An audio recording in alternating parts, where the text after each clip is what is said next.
Om Jnanatimidandhasya Jnananjanashalakaya Chakshurunmilitam Yena Tasmai Shri Gurave Namaha. Chapter 25. The residents of Varanasi become Vaishnavas. Text number 96 and on. Narachayartha Bashare Kahila Shuni Bedyasmane Bicha Kahila. Whatever Lord Brahma told to Narad Muni was again explained by Narad Muni to Vyasadeva. Vyasadeva later considered these instructions in his mind. E Artha Amar Shutre Ekhana Rup Bhagavata Karibo Shutre Bhashya Sharup.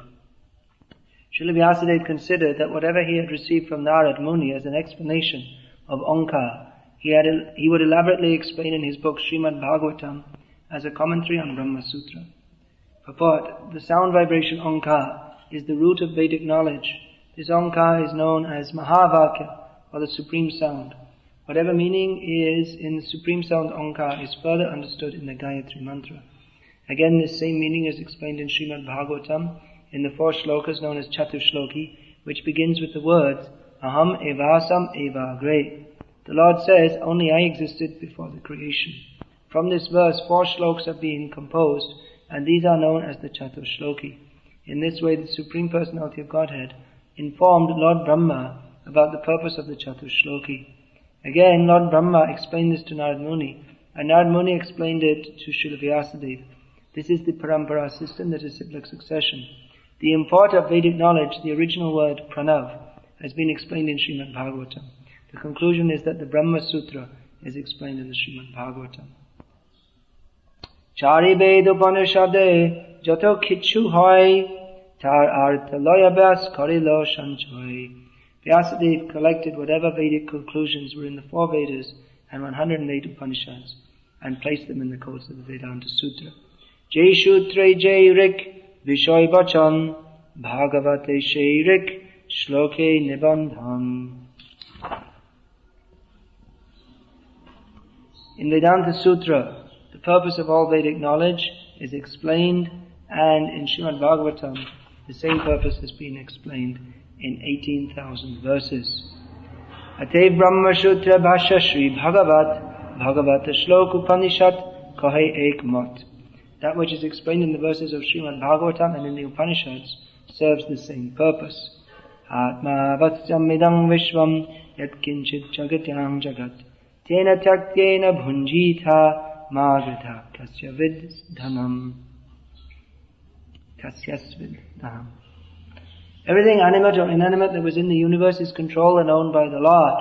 One should therefore accept those things for himself that are set aside as his quota, and one should not accept other things, knowing well to whom they belong. Before this is a quotation from Srimad Bhagavatam. Communists and socialists are trying to propagate the philosophy that everything belongs to the mass of people or to the state. Such an idea is not perfect. When this idea is expanded, we can see that everything belongs to God. That will be the perfection of the communistic idea. The purpose of Srimad Bhagavatam is here very nicely explained. Every one of us must be satisfied with those things the Supreme Personality of Godhead has allotted us. We should not encroach upon the possessions of others. This simple idea can be expanded in our daily lives. Everyone should have a piece of land given by the government, and everyone should possess a few cows. Both of these should be utilized for one's daily bread.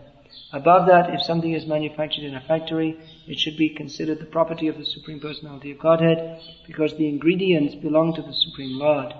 Actually, there is no need to manufacture such things artificially, but if it is done, one should consider that the goods produced belong to the Supreme Lord. Spiritual communism recognizes the supreme proprietorship of the Supreme Lord, as explained in Bhagavad Gita, Bhuktaram Yagitapasam Sarvaloka Maheshwaram Suharidam Sarva Bhutanam Gyatva Mam Shantim Richati. The sages, knowing me is the ultimate purpose of all sacrifices and austerities, the Supreme Lord of all planets and demigods, and the benefactor and well-wisher of all living entities, attain peace from the pangs of material miseries. It is further explained in Srimad Bhagavatam that no one should claim anything as his property. Whatever property one claims to be his actually belongs to Krishna. One should be satisfied with whatever has been allotted by the Supreme Lord and should not encroach upon the property of others. This will lead to peace in the whole world. The discussion is going on between Chaitanya Mahaprabhu and the... no, actually, who is this speaking? It's the follower of Prakashananda, is it not? Or is it... No, it's Chaitanya Mahaprabhu explaining. Yes, Chaitanya Mahaprabhu explaining. Already, Prakashananda is convinced, but to convince him further, Chaitanya Mahaprabhu is speaking. This is the process of spiritual enlightenment goes on. Krishna Diksha Anushikshanam, even after taking Diksha, one should continue to receive Shiksha to become convinced about the subject matter. So Chaitanya Mahaprabhu is describing what is the actual goal of or the understanding of the Vedas. Nowadays, so many people give so many different opinions about so many different things. It is accepted in human society that everyone has a right to think whatever he likes and act in such a way according to his own interpretation of the meaning of life. Most people don't even have they don't even think out for themselves how to live or what to do, but simply however they're conditioned from the TV, the radio, and what they hear in school, and they take that as the meaning of their life. Most people don't even think of the meaning of life. They just simply go on with life like animals. This is the modern age. They go on like animals trying to get some sense gratification. And even what they do in the name of religion, that's also for sense gratification. Even their so-called Krishna Bhakti or Ram Bhakti or whatever it may be, mostly it's done with the idea that I'm here to enjoy sense gratification and I'll pray to God and God will bless me and I'll enjoy sense gratification more. But we see that here the discussion is going on a completely different level. Asho. That Prakashananda, Saraswati and his Mayavadi followers, who have now at this point in the discussion being recorded, are already been changed. They've already been changed from Mayavadis. So they were offenders to Krishna. That is a fact. Chaitanya Mahaprabhu, he certified their position. Mayavadi Krishna Aparadhi. When he was asked by Tapan Mishra and Chandrasekhar, yes, he was asked, why is it that they, hear these Mayavadis, they chant, they'll say words like Brahma, Atma, Chaitanya, but they'll never say the name of Krishna. Why is that? So Chaitanya Mahaprabhu explained that Mayavadi Krishna Aparadhi, because they are offenders to Krishna, they cannot chant his name.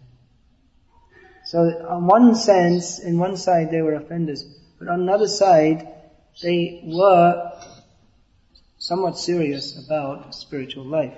They were chastising Chaitanya Mahaprabhu that, why are you dancing and chanting? You should be studying the Vedanta Sutra. You should engage in severe austerities to understand the absolute truth.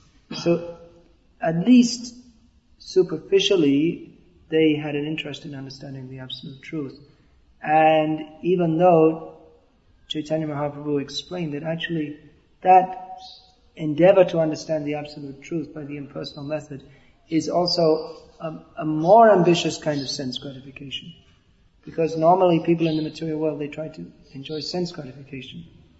And when one becomes fed up with that, then he may try to go to a different level of sense gratification, cosmic sense gratification. I'll consider myself to be God.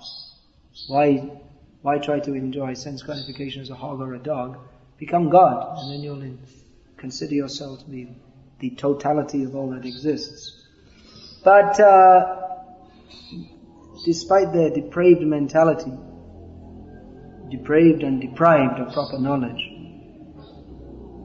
they were undergoing severe austerities and they were studying the Vedic literature, so they had some modicum of piety at some level. And when Prakashananda respectfully greeted Chaitanya Mahaprabhu, that little bit of bhakti unmukhi punya, that little bit of pious activities which was conducive towards devotional service, that became the key to his being liberated from the wrong process of liberation. The Mayavadis, they think themselves to be liberated. But Chaitanya Mahaprabhu came to liberate them from the wrong concept of liberation by giving them the proper idea Now, an important point here is that the discussion between Chaitanya Mahaprabhu and Prakashananda is going on the basis of understanding the Vedic literature. They're discussing philosophy, but it's not this I think rubbish which goes on today. In my opinion, I think, I consider, according to what I understand. These are all the words of fools. This is not the way to attain knowledge. I think means, if we want to expand this statement, what does I think mean? It means I am a totally insignificant jiva with limited, highly limited powers of understanding, and based upon my experience, which is again extremely limited, and based upon my interpretation of that experience, according to my intelligence, which is extremely limited, I am coming up with a pronouncement that this is the truth.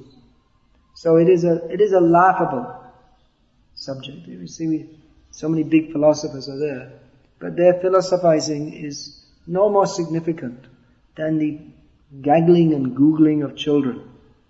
The little children, they may play as a king.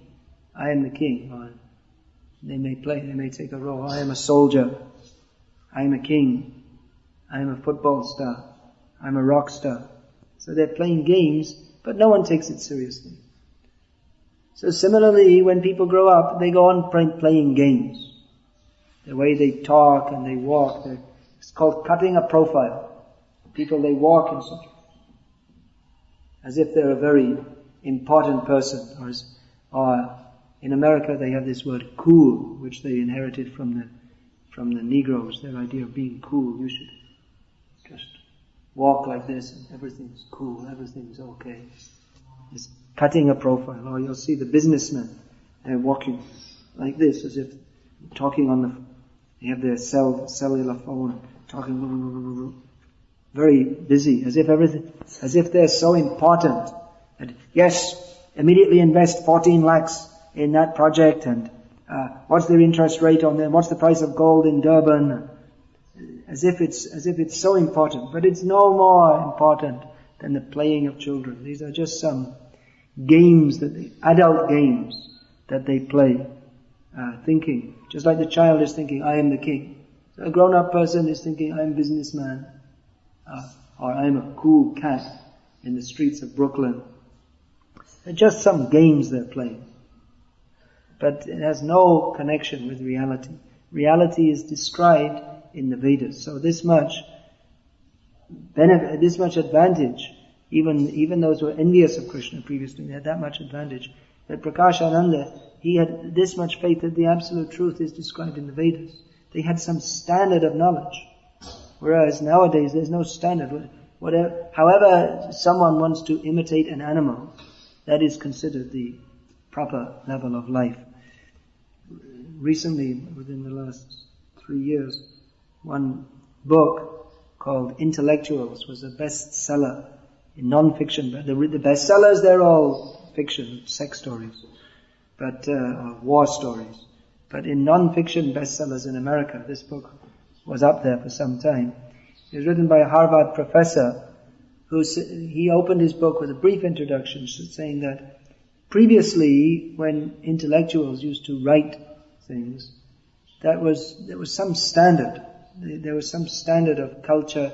He didn't say it, but actually that standard was set in the Western countries by the church, that you couldn't just say anything or write anything, and that was accepted as something very valuable. But there was some standard by which it had to be judged. And if it didn't fit that standard, then it would be thrown out. The standard was Shastra, Mleccha Shastra, the Bible, and as it was interpreted by the church. Of course, that all ran into difficulties beginning with Copernicus and Galileo, when they found out that the biblical or the ecclesiastical interpretation of the Bible, that all the planets rotate around the earth, the sun goes around the earth, according to them, that was wrong. So that was the beginning of the end of ecclesiastical hegemony over the way of thinking in the Western world. But anyway, he made this point in one paragraph, this Harvard professor, that now especially in the last 100 years, intellectuals they've had such a big impact on human society and on the way people think, and particularly on the way people act. But they have no standard. There's no standard by which just whatever they want to do or say, that's accepted as something very valuable. So he said that at least we should see what these different philosophies, what does it do to these people themselves? What effect does it have on their life? There must be some kind of yardstick by which we judge them. So then his whole book was examining the lives of different intellectuals who have been very influential. And he went through. Unfortunately, he didn't do Freud, who was very, very influential. But he gave the lives of Sartre, who was a great, highly influential person. You'll see, he gave the life of Shelley, who was a very influential poet. All these intellectuals in the last 100 or 200 years, they've been steadily promoting liberalism, that everyone should do whatever they like, think whatever they like, say whatever they like, and no one should object. And the result of that today we have liberalism means homosexuality, that's cool, everything's nice, that there's no family life, because if you don't like your husband you should throw him out, or if you don't like your wife you should leave her. And society is a complete chaos. So this process of liberalization of the way people act and think and do everything, that began, there were so many different influential people. Actually, Prabhupada, he noted that the most influential were he especially noted that Freud was very influential, because Freud, he gave the idea that everyone in this material world has different psychological hang-ups. So this is caused by sexual taboos. So you should give up your sexual inhibitions. In other words, in plain language, you should act like a dog, because a dog doesn't have any sexual inhibitions. If the bitch is on the street, the dog will go and smell her vagina, and there's no inhibition. He's not concerned, he just does it. So Freud was advocating liberalism in sexual relations, that you shouldn't feel any inhibition. And then Marx, based on that, Marx said there shouldn't be any family. You just have children, live together. So these different, and Darwin, of course, was very influential. So Prabhupada noted that ultimately, the key philosophers, if you can call them, for want of a better word, Prabhupada used to call them philosophers. The philosopher isn't really the proper word. Philosopher has come to mean, in the modern context, philosophers come to mean any fool or rascal who's got a little misused intelligence and says some nonsense things and people take it seriously. But actually philosophy, if you see the etymology of this word, philosophy comes from love of philosophia, the Greek word, which means love of truth. So nowadays, that which is not true has come to be philosophy. So anyway, he analyzed these. There were poets like Shelley, he was just a debauch. You'll find most of these people are very influential. They're directly or indirectly, or mostly directly, they're advocating debauched kind of life. You know what this means? Debauched means just have a girlfriend, abandon her, pick up one, drop another, like this. Now we have this women's lib movement, which Prabhupada was just exactly on the point of analysis. He got the point. This is simply for cheating the women, because the woman has to bear the women's lib, no responsibility. All this liberalism means no responsibility. So women's lib, we're all equal. So we don't have to be married or anything, because why should I make any commitment to you? We're all equal. But then the woman is left with the baby. The baby is crying and the mother is crying. But they want to be equal. No, I'm not dependent on you. Naturally the woman is dependent on the man. But no, I'm not dependent on you. So now the government will support the unmarried mothers. The government will support and they'll be equal. but actually they're not happy. You'll find now so many 50, 60-year-old women, they were liberated from marital responsibilities. Actually, it's very convenient for the husband, for the father, not the husband. He's liberated, means he just lives a life as a playboy, running here and there. And the girl is left with the child.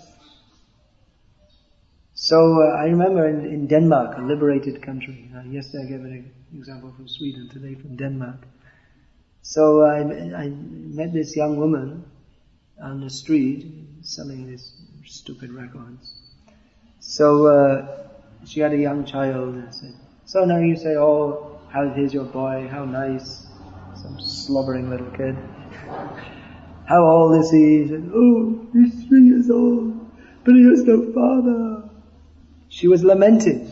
Naturally a woman wants to take shelter of her husband. Prabhupada described, this is the psychology. Why do women dress themselves up? A young girl, when she reaches practically the age of 10 or 11, they become interested in dressing themselves up. Why? Because they want to attract a man. Please come and take charge of me. That is their mentality. That is their psychology. They want to be mothers. The young girls, now they have this doll. They make dolls. Because the young girls, when they're 8 years old, they want to play with a doll. But previously they didn't have dolls because they had so many children. And the young girls, 8 years old, they would be looking after their younger brothers and sisters. And in a joint family, there's so many brothers and sisters. There's cousins, and you don't even know, you may not even make much distinction between your own father and mother and your uncles and aunts, because it's all one big joint family. And they have so the young children the young girls from the age practically of 5 or 6, they start becoming mothers. They don't have dolls. And now they don't have so many children, so they have dolls. Because that propensity is there, but they're trying to deny it. So in the name of liberalism, it's all cheating.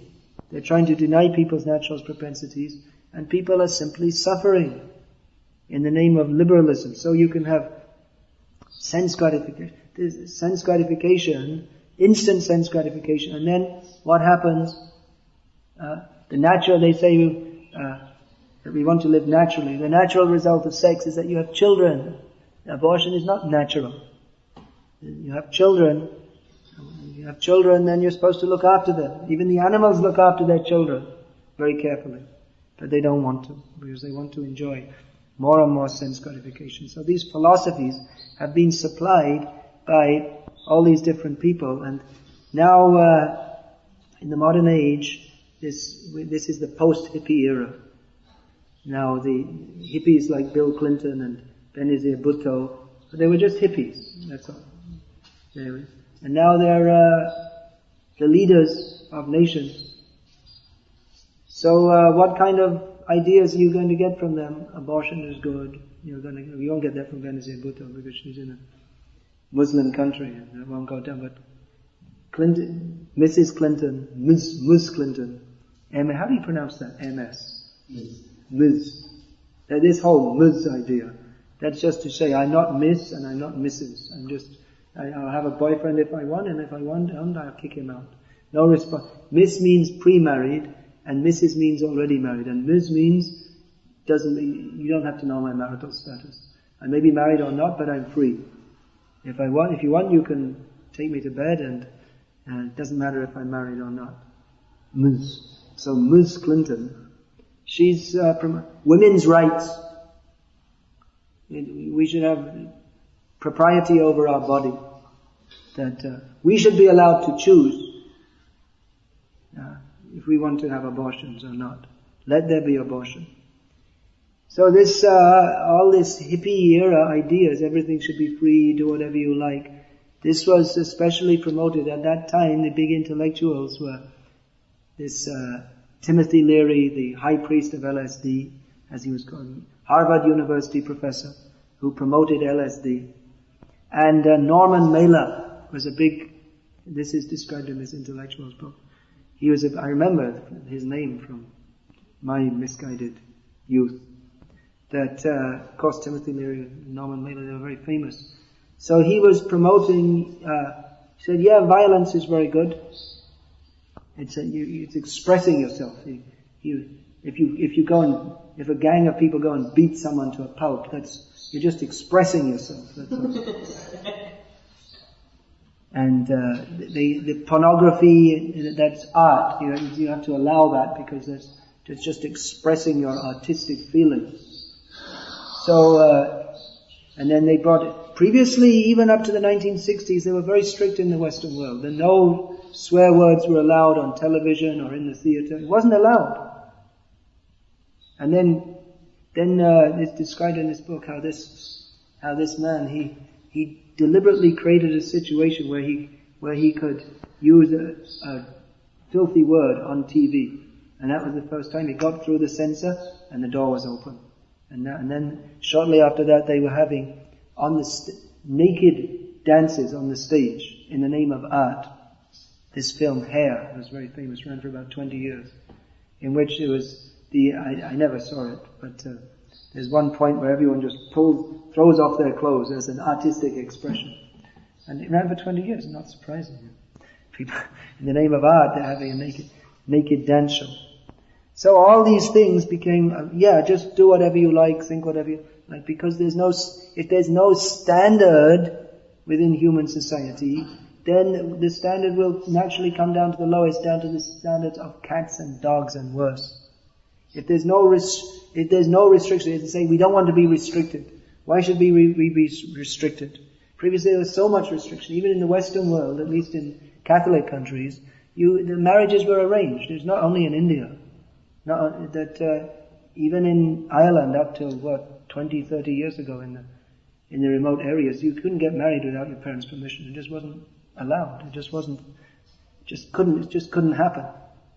So many restrictions were there. Why? Why arrange marriages? Because young people, when they're in their teens, then the lusty desires are at the peak and the body is strong. So naturally the attraction is there between boy and girl, and they may marry or they may get it joined, not just like magnets, attracted to each other. But that attraction, that may not be for their own benefit, because the way to regulate that attraction is within marriage. And marriage means that you're allowed to indulge in that attractive feature of sex life, but with responsibility. But responsibility means you have to live together, the man takes charge of the wife agrees to serve the husband. But if they're not properly matched, and there are so many different considerations, age, the girl should be younger than the boy, she should not be more educated and she should be inferior to the boy, and so that she doesn't feel puffed up because she has to be submissive to him. So there's so many different considerations, and astrological. Even now in India, there's so many people have told me that they find the perfect match, the perfect girl will just match exactly, but the astrologer says no, so they don't go through with it. Because if they're not matched properly, then it won't be very nice. And they have to live together, so that, in other words, those restrictions are there because the feeling or the emotion is there. Yes, I love you, I want to dedicate my life to you, but that in the very juvenile stage, people don't know what is best for them. Therefore they should take guidance from their parents and elders. So these restrictions are there to help people to live a happy life. But if people just live according to their unrestrained emotional attractions, then they're going to have a lot of problems. And that's what happens. Nowadays in India you see sometimes there's divorce or separation. People say, oh, what happened? And they say, love marriage. That's all you have to say. And then it's understood. Have you heard this? They say, oh, they're married only after 2 years and already, what happened? Love marriage. Everything is understood. Because they came together simply on the attraction of lust. And it doesn't last. Therefore, again, split up. Therefore, previously the system was that, you see, it's still going on. Will they match or not? Only very, very carefully, then put together. And even after coming together, then the daughter-in-law is trained up by the mother-in-law, and so careful. And why? Because they know that the purpose of human life is to understand God. That was the original thing. But without being this Vedic culture, when it becomes divorced from its actual goal, which is knowledge of Krishna, then it becomes rituals, and people say, why should we follow all these rituals? This is what happened in the last generation of Hindus. They say, well, why should we follow all these rituals? We say, well, I don't know. You should do it. You must do it. They say, well, I don't want to do it.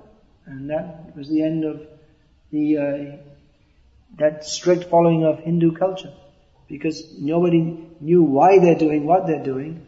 And then people, they go to school and they become a little educated and thoughtful, and they think, well, what the hell is all this about? Why should I do it? No one can tell me why. It seems ridiculous. Some girls walking around with pots on their head, or why you have to put these marks on your face, and so why do you have to chant these mantras? You don't even know what they are. What's the value anyway? Because I see my parents are just completely materialistic, and the priest is totally materialistic also. So what's the value? The priest isn't anything. That was what happened to me when I was a kid. I was forced to go to church every day at one stage. And I saw the priest himself. When he does his rituals, Kyrie eleison and all this, shake this thing with the frankincense coming out and say something. But then when it's all over, then he's watching TV and drinking, and he's a chain smoker and so many. So what's the value? If this is a priest, then what's the value? So naturally people revolt against it because they don't have knowledge of why they're doing what they're doing. When the rituals become divorced from the substance about what's it all about, then everything becomes lost. Therefore, Krishna conscious movement is meant for teaching what is the actual standard of life. That is to understand Krishna, and how you should live your life based on that. We have a whole culture. People are surprised in the Western countries. They see us with shaved heads, dhotis and saris and tilak, and rising early in the morning. It's a whole different culture. And people are surprised. Why are you doing this? So everything that we're doing, it's all meant to help us realize Krishna. Everything in the Vedic culture. The whole way of behavior. Even the way you speak with people, how you deal with elders, how elders deal with juniors. The whole culture is based upon this point, that life is meant for understanding Krishna. So here we see Prakashananda Saraswati and Chaitanya Mahaprabhu. They're discussing, but they have some basis for discussion. Even Prabhupada said that culturally, the Mayavadis, they're practically the same. In terms of culture, the values they hold, just like protection of cows and acceptance of liberation of the absolute truth is the ultimate goal of life. They may have a different opinion what the absolute truth is, but they accept that the goal of, just like we were discussing, was it yesterday or the day before, we were talking about this Ram Sukhdasji Maharaj, who is, if you see what he speaks philosophically, it's typical kind of Mayavad with an overlay of Bhakti, apparent Bhakti. But mostly he's teaching moral principles and cultural life. So what he teaches about moral principles and cultural life, how we should protect the cow, especially he speaks a lot about family life and how it should be conducted. Women shouldn't go to work because they have to look after the children after their gharwali. That Hindi word is they're supposed to read. Grihini, Sanskrit word. And that means they're supposed to stay at home. Why? There's a reason for that. Because there's so many reasons. One reason is they have to look after the children. They have to look after the husband when he comes home. They have to cook for him nicely. They have to remain protected within the home. As soon as they go out, then it's all open prostitution practically. As soon as girls go out and mix freely with men, then it's just open prostitution, that's all. So he's promoting these things. That's also a very valuable thing. We also have to learn in our society so many things about culture, these different things.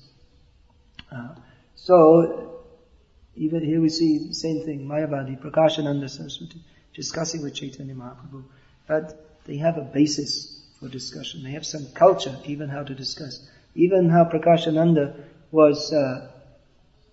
he was envious of Chaitanya Mahaprabhu previously.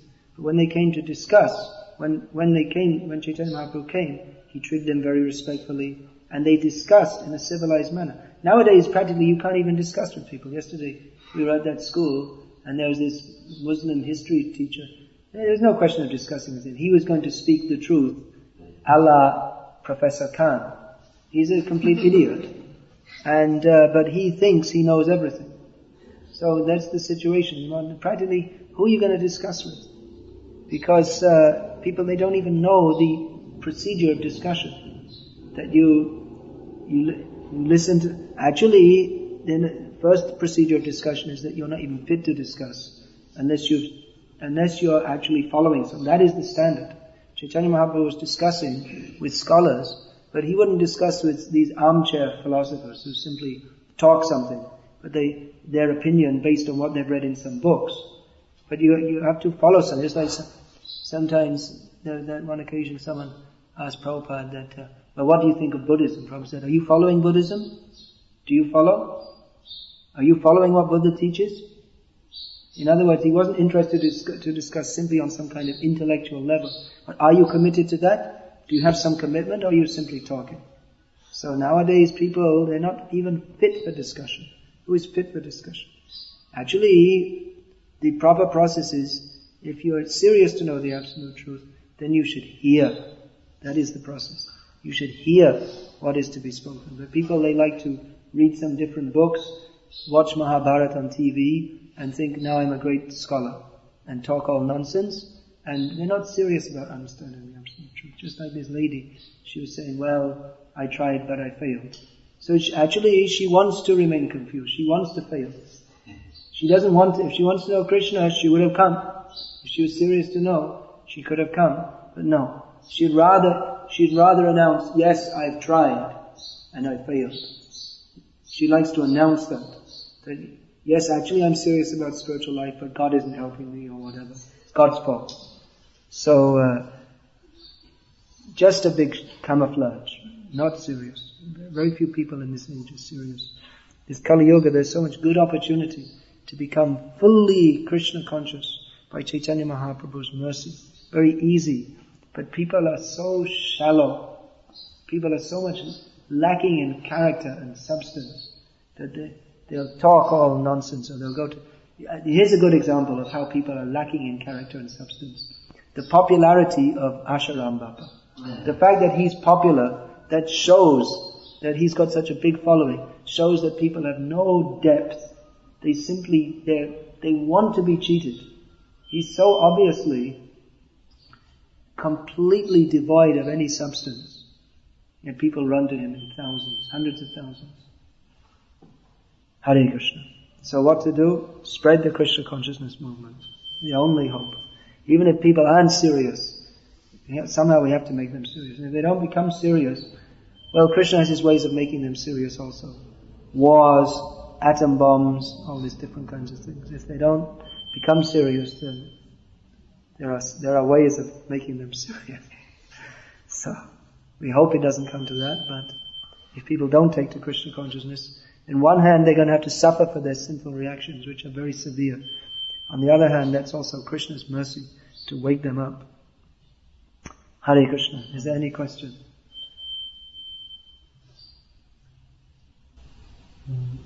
So what you say that due to the Sankirtan movement, due to the activities in the Krishna consciousness movement, like Harinam and so on, we are stopping a great catastrophe, a great world war or something like that. Or at least we are dead. The result of the heavy karma in the world is being postponed or something. So they say that some bigger war, it will not happen. Who knows? Ultimately Krishna knows. Definitely the effect of chanting and preaching all over the world definitely has its effect. Prabhupada himself said several times that there would be Third World War, the atom bombs would be used. But then again he said that just like he said that Russia and America, they must fight using their atom bombs. But he said if you distribute books in Russia, then that the Third World War won't take place. So, ultimately who knows? Krishna knows. I don't know. We'll see. What is Krishna? He's always thinking of the benefit of all living beings. So if it's for their benefit that they get destroyed by some massive war, then he'll arrange that. But generally this takes place, especially in Kali Yuga. From time to time there are big holocausts, especially in Kali Yuga. At the present time there's no major holocaust going, but there are wars going on all over the world, and so many killings, so much in different places. And even without a war, even without an official war, there are so many murders and riots and so many different things. So, I don't know. You're an astrologer, so all the astrologers say there's going to be a big war, but then so many astrologers say so many things, and it doesn't always happen. So, even without astrology, you can think there's so many sinful activities, grossly sinful activities. There's a big pile of bad karma building up, and it's just like a boil. Sometimes it's got to burst. Even you may be taking antibiotics, but there's so much sinful activities. Antibiotics means chanting of Hare Krishna acts as an antibiotic for the boil of sinful activities, but there's a lot of heavy sinful activities. So, let's see. So many things, different people are predicting different things, cataclysms, earth shift, so many different things. Let's see. Whatever happens, we'll go on chanting Hare Krishna. Yes, but the places where let's say, Kirtan or Harinam Sankirtan is being performed in our ISKCON movement is very less also. There is not so many places where I know regularly. Oh, Harinam, yeah, there's not as much as there used to be, but there's lots of book distribution and chanting in the temple. Every time a devotee chants Hare Krishna, chanting on japa, that also has its effect. All the activities of Krishna consciousness are auspicious. All auspicious. And it definitely has its effect. You see how these books and this preaching and the Harinam, has radically changes people's lives. And it's definitely very powerful. There is a big portion of the world which is unaffected by Chaitanya Mahaprabhu's movement, like all the Muslim countries and...